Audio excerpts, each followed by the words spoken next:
ಮಂಗಳೂರಿನಲ್ಲಿ ಆಕಸ್ಮಿಕವಾಗಿ ಪಿಸ್ತೂಲ್ ಸಿಡಿದು ಸ್ಥಳೀಯ ಮಸೀದಿಯ ಮದ್ರಸಾ ಶಿಕ್ಷಕ ಮೊಹಮ್ಮದ್ ಸಫ್ವಾನ್ ಹೊಟ್ಟೆಗೆ ಗಂಭೀರವಾಗಿ ಗಾಯವಾಗಿತ್ತು. ಈ ಪ್ರಕರಣಕ್ಕೆ ಸ್ಫೋಟಕ ಟ್ವಿಸ್ಟ್ ಸಿಕ್ಕಿದೆ. ಆರಂಭದಲ್ಲಿ ಇದೊಂದು ಮಿಸ್ ಫೈರ್ ಅಂತ ಕಥೆಯನ್ನ ಕಟ್ಟಲಾಗಿತ್ತು. ಪೊಲೀಸರು ತನಿಖೆ ಶುರು ಮಾಡಿದಾಗ ಕೃತ್ಯದ ಒಳಗುಟ್ಟು ಹೊರಬಿದ್ದಿದೆ. ಪಿಸ್ತೂಲ್ ಸಿಡಿದ ಅಂಗಡಿ ಮತ್ತು ಅಲ್ಲಿನ ಸಿಸಿ ಕ್ಯಾಮೆರಾವನ್ನ ಪರಿಶೀಲಿಸಿದಾಗ ಪಿಸ್ತೂಲ್ ಮಿಸ್ ಫೈರ್ ಆಗಿದ್ದ ಅಂಗಡಿ ಸ್ಥಳೀಯ ರೌಡಿ ಅದ್ದುಯಾನೆ ಬದ್ರುದ್ದೀನ್ ಎಂಬಾತನಿಗೆ ಸೇರಿತ್ತು. ಅಲ್ಲದೆ ಆತನನ್ನ ವಶಕ್ಕೆ ಪಡೆದು ತನಿಖೆ ನಡೆಸಿದಾಗ ಪಿಸ್ತೂಲ್ ಆತನದ್ದೇ ಮತ್ತು ಆತನ ಕೈಯಿಂದಲೇ ತಪ್ಪಾಗಿ ಸಿಡಿದಿರುವುದು ಗೊತ್ತಾಗಿದೆ.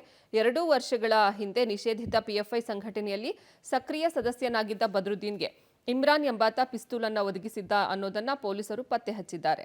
ಪೊಲೀಸರು ಬದ್ರುದ್ದೀನ್ ಮತ್ತು ಇಮ್ರಾನ್ನನ್ನು ಅರೆಸ್ಟ್ ಮಾಡಿದ್ದು ಪಿಸ್ತೂಲನ್ನು ಕೇರಳದಿಂದ ತರಿಸಿಕೊಂಡಿದ್ದಾರೆ ಎಂಬುದು ತಿಳಿದು ಬಂದಿದೆ. ನಮ್ಮ ಇಂಟ್ರೋಗೇಷನ್ ಮಾಡುವಾಗ ಅವರು ನಮ್ಮಲ್ಲಿ ಹೇಳಿದ್ರು, ಇಲ್ಲ ನಮಗೆ ಈ ರೀತಿ ಹೇಳಲಿಕ್ಕೆ ಅವರು ಫೋರ್ಸ್ ಮಾಡಿದ್ರು, ಬಟ್ ಆದರೆ ಈ ವೆಪನ್ ನಂದು ಇಲ್ಲ. ನಂತರ ನಾವು ಬದ್ರುದ್ದೀನ್ಗೆ ನಾವು ನಮ್ಮ ಕಸ್ಟಡಿಗೆ ತಗೊಂಡು ಇಂಟ್ರೋಗೇಟ್ ಮಾಡಿದ್ದೀವಿ. ಆವಾಗ ಅವರು ಒಪ್ಕೊಂಡಿದ್ದಾರೆ ದಟ್ ಈ ವೆಪನ್ ಇವರಿಗೆ ಸುಮಾರು ಒಂದು ದಿವಸ ಹಿಂದೆ ಒಬ್ಬ ಇಮ್ರಾನ್ ಅಂತವರು ನಮ್ಮ ದಕ್ಷಿಣ ಕನ್ನಡ ಜಿಲ್ಲೆಯಲ್ಲಿ ಅವರು ಕೊಟ್ಟಿದ್ದಾರೆ. ಆ್ಯಂಡ್ ಮಧ್ಯಾಹ್ನ ಈ ರೀತಿ ಇನ್ಸಿಡೆಂಟ್ ಆಗಿದೆ. ಈ weapon unlicensed weapon country made pistol ಇದು. ಆ್ಯಂಡ್ ಇವರಿಗೆ ಕೆಲವು ದಿವಸ ಹಿಂದೆ ಇಮ್ರಾನ್ಗೆ ಒಬ್ಬ ಕೇರಳನ ಮೂಲತಃ ಅವರನ್ನು ಕೊಟ್ಟಿದ್ದಾರೆ. ನಮ್ಮ ತಂಡ ಅವರಿಗೆ ಕೂಡ ಈಗ ಹಿಡಿಗೆ ಹೋಗಿದ್ದಾರೆ. ಸೊ ಈ ಸಂದರ್ಭದಲ್ಲಿ ನಾವು ವಾಮಂಜೂರ್ ಸ್ಟೇಷನಲ್ಲಿ ಒಂದು ಆರ್ಮ್ಸ್ ಆ್ಯಕ್ಟ್ ಮತ್ತು ಗ್ರೀವಿಯಸ್ ಇಂಜರಿ ಒಂದು ಸೆಕ್ಷನ್ ಆಗಿ ಕೇಸ್ದು ರಿಜಿಸ್ಟ್ರೇಷನ್ ಮಾಡಿದ್ದೀವಿ.